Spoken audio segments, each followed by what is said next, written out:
တလုံးကို3000ပေးရတဲ့ငါဥသမယာသည်Hello ဒီနေ့ကတော့ငါဥသမယာသည်ခေါ်လက်ညိုးသမယာသည်ပေါ့နော်တချို့ကကြတော့ finger line လို့လည်းခေါ်ကြတယ်နောက်တစ်မျိုးကကြတော့ caviar line လို့လည်းခေါ်ကြတယ်ဟိုအရင်ကတည်းကသစင်ဗီဒီယိုလေးကိုကြည့်လာတဲ့သူဆိုရင်တော့တီးလောက်မြင်ဘူးလောက်မှာပေါ့နော်ဘာလို့လဲဆိုတော့လွန်ခဲ့တဲ့3နှစ်ကျော်သစင်တစ်ခေါက်စားပြဘူးတယ်အဲ့တော့ကကြတော့အလုံးလေးကခုလိုမျိုးလောက်ပေါ့နော်မကြည့်ဘူးအလုံးနည်းနည်းသေးတယ်သမယာသည်နဲ့အနက်ခက်ဆစ်စင်ဆိုပေမဲ့နည်းနည်းလေးဤတဲ့အနက်လိုမျိုးရှိနေတယ်လက်နဲ့စိတ်လိုက်မှပဲအနက်ကထွက်လာတယ်ဒါပေမဲ့သူ့အနက်လေးကလေအနီးဆက်ဆုံးပြောမှဆိုရင်လိမ္မော်အခွန်တီးအနက်လိုလိုတမယာတီးလိုလိုလေမွန်လိုလိုဟိုမရောက်ဒီမရောက်အထဲမှာသူကြည့်လိုက်ရအောင်နော်သူ့အနက်ဟုတ်တယ်သူ့ပင်ကိုအနက်တစ်ခုခုရှိတယ်အသွင်းသားကလေတစ်ယောင်နဲ့တစ်ယောင်မတူပါဘူးเนาะအခုတစ်လုံးကအသွင်းသားဘာအယောင်ဖြစ်မလဲဆိုတာကြည့်လိုက်ရအောင်ဦးကျောသွင်းမှာလာလိုက်တာအလိုအရသာလေးစားကြည့်လိုက်ရအောင်เนาะ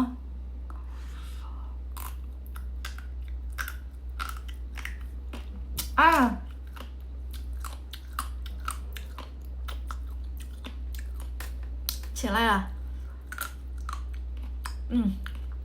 哇咯咯大讲了ညိပါကြဝါလို့တော့တအားကောင်းတယ်ဒါပေမဲ့အရန်ချင်တယ်သူ့အတွင်းထဲအသားရောင်လေးကလေအစိမ်းရှိတယ်အနီရှိတယ်လိမ္မော်ရှိတယ်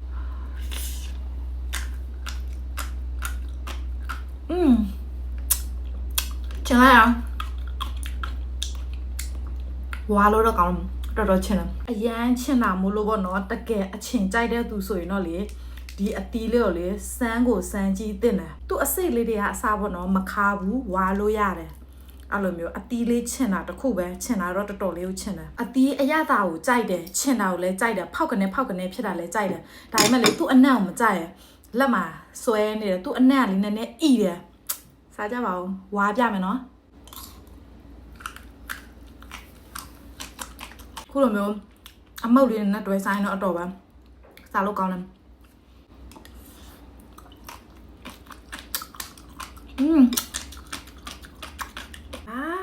ကြည့်လိုက်ဦးဥသမယာတီးဆိုတာဒါမျိုးလေးနော်သူ့အတွင်းထဲမှာအယောင်လည်းမတူဘူးနော်ဒီကောင်ကအရန်မချင်ဘူးချင်တာတော့တူပဲနှစ်ခုလုံးချင်တယ်ဒါပေမဲ့ဒါကတော့နည်းနည်းအချင်တက်တာတယ်ဒါတော့အချင်ပိုကဲတယ်အားချင်တဲ့သူတွေရှိရင်နော်သစင်စီကိုလာခဲ့နော်ထိုင်းရလူတွေဆိုရင်တော့ရမယ်သစင်ဝယ်တဲ့နေရာညုံပေးမယ်ဒါအချင်ပိုကဲတယ်ဟုတ်တယ်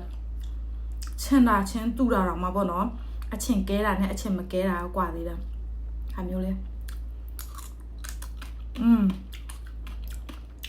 ဝိုင်းတော့နောက်ခုလောက်ချက်ဒီငါးဦးသမယာသီးတွေကိုတစ်လုံးချင်းစီဝယ်စားလို့လည်းမရဘူးပေါ့နော်အနည်းဆုံး9လုံးဝယ်မှပဲသူတို့ပို့ပေးတာပေါ့နော်ပြောရမယ်ဆိုရင်တော့ဈေးများတဲ့အသီးတွေတော့ပါတာပေါ့နော်ခုလက်ရှိမြန်မာပြည်မှာသမယာသီးတစ်လုံးဘယ်လောက်တော့သစင်တော့ဈေးသိချတော့မသိဘူးပေါ့နော်အခုဘတ်ကိုပြန်ပြီးတော့မြန်မာငွေနဲ့တွက်လိုက်မယ်ဆိုရင်3000လောက်ကကြာတော့โอเคဒီနေ့မှာတော့သစင်ကဟောဒီရှေ့ရှိတဲ့ထူဆန်တဲ့အသီးတစ်မျိုးဖြစ်တဲ့ကာဗီယာငါးဦးသမယာသီးလေးကိုစားပြလိုက်ပေါ့နော်ကို့အနေနဲ့ကတော့ကြိုက်တယ်အချင်သီးကြိုက်တဲ့သူတွေဆိုရင်တော့ try ကြည့်တဲ့အသီးတစ်မျိုးလို့ပြောရမယ်ဝါလိုက်တဲ့ခါကျဖောက်ကနေဖြစ်သွားတာအရန်ကိုမိုက်တယ်โอเคဒီဗီဒီယိုလေးကိုအဆုံးထိကြည့်ပြကြတဲ့အတွက်အားလုံးထူပဲကျေးဇူးတင်ပါတယ်ရှင်နောက်ဗီဒီယိုမှာပြန်တွေ့ပါမယ်အားလုံးပဲတတာ